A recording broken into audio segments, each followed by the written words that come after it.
ప్రత్యేక సమగ్ర సవరణ ఎస్ఐఆర్ స్పెషల్ ఇంటెన్సివ్ రివిజన్ మొదటి దశ నిన్నటికి అంటే హౌస్ టు హౌస్ విజిట్ నిన్నటికి కంప్లీట్ అయింది. యాక్చువల్లీ దీంట్లో మన జిల్లాలో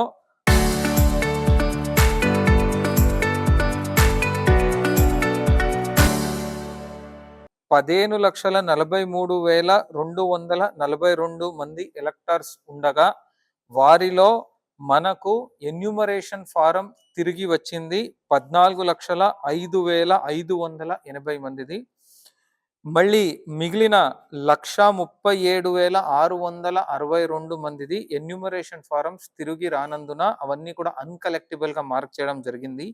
ఈ 1,37,662 అన్కలెక్టిబుల్ ఎన్యూమరేషన్ ఫారమ్స్ లో 56,346 డెత్స్ గాను, 24,603 పర్మనెంట్ షిఫ్టింగ్ గాను, 34,650 ఆల్రెడీ ఎన్రోల్డ్ గా అంటే డూప్లికేట్ గాను, 21,970 యాబ్సెంట్ గాను, 93 ఇతర కారణాల కింద నమోదు చేయడం జరిగింది.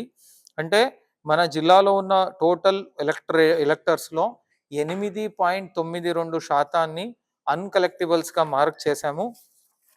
ఇప్పుడు మనము ఈ అందరికీ కూడాను ఎవరెవరిది ఎన్యూమరేషన్ ఫారమ్స్ వచ్చింది వారందరి పేర్లని కూడాను మనము డ్రాఫ్ట్ ఎలక్ట్రోల్ రోల్లో ప్రచురించబడుతుంది.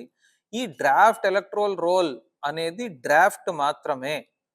ఇది మనము మన స్థాయిలో చేసిన ఎక్సర్సైజ్ బట్టి మన BLO house to house visit బట్టి తయారు చేసిన డ్రాఫ్ట్ ఎలక్టరోల్ జాబితా మాత్రం.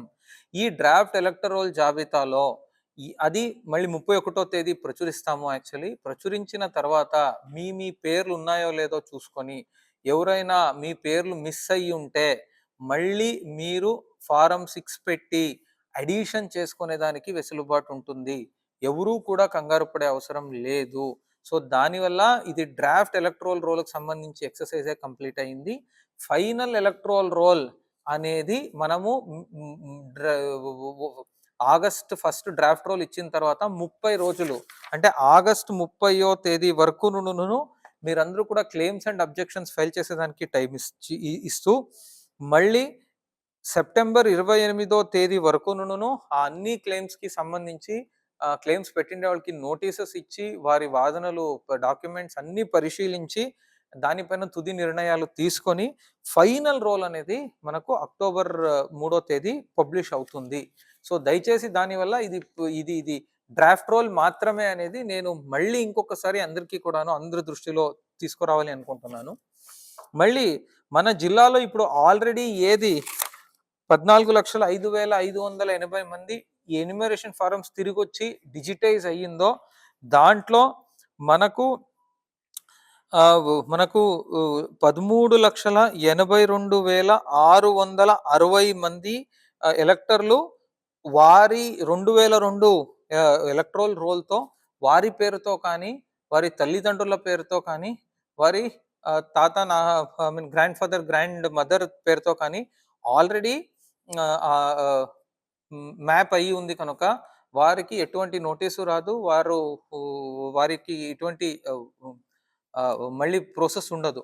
ఇంకా మిగిలిండే వాళ్ళు మేము నో మ్యాపింగ్ అని ఏం చూపిస్తున్నాము. ఈ నో మ్యాపింగ్ అని చూపించిన వాళ్ళకి మాత్రమే నోటీస్ అనేది వస్తుంది.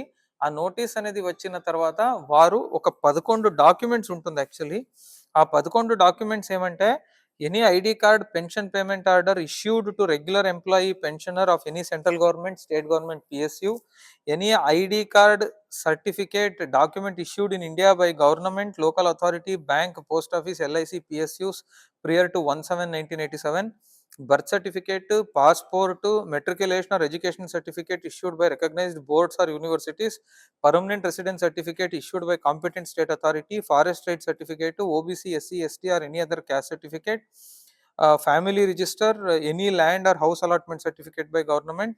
So ఇలా మనకు లిస్ట్ ఆఫ్ డాక్యుమెంట్స్ ఉన్నాయి.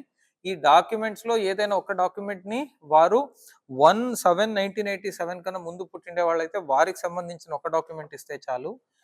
లేదు 1/7/1987 నుంచి మనకు 2/12/2004 మధ్యలో పుట్టిన వాళ్ళైతే వారిది ఒక డాక్యుమెంట్, వారు వన్ ఆఫ్ ద పేరెంట్స్ది ఒక డాక్యుమెంట్ ఇవ్వాలి. ఆ డేట్ తర్వాత పుట్టిండే వాళ్ళైతే వారిదొక డాక్యుమెంటు, వారిద్దరు పేరెంట్స్‌ది కూడా డాక్యుమెంట్స్ ఇవ్వాలి. దీనికి కూడా మా బిఎల్ఓస్ అందరికీను క్లియర్‌గా ఇన్‌స్ట్రక్షన్స్ ఇచ్చాము. పబ్లిక్‌కి కరెక్ట్‌గా హ్యాండ్ హోల్డ్ చేసి, వారికి సపోర్ట్ ఇచ్చి, మన ఓటర్ ఎవరికీ కూడాను ఇబ్బంది లేనట్టు ఆ డాక్యుమెంట్స్ కలెక్ట్ చేసేదానికి అన్ని చర్యలు చేపడుతున్నాం.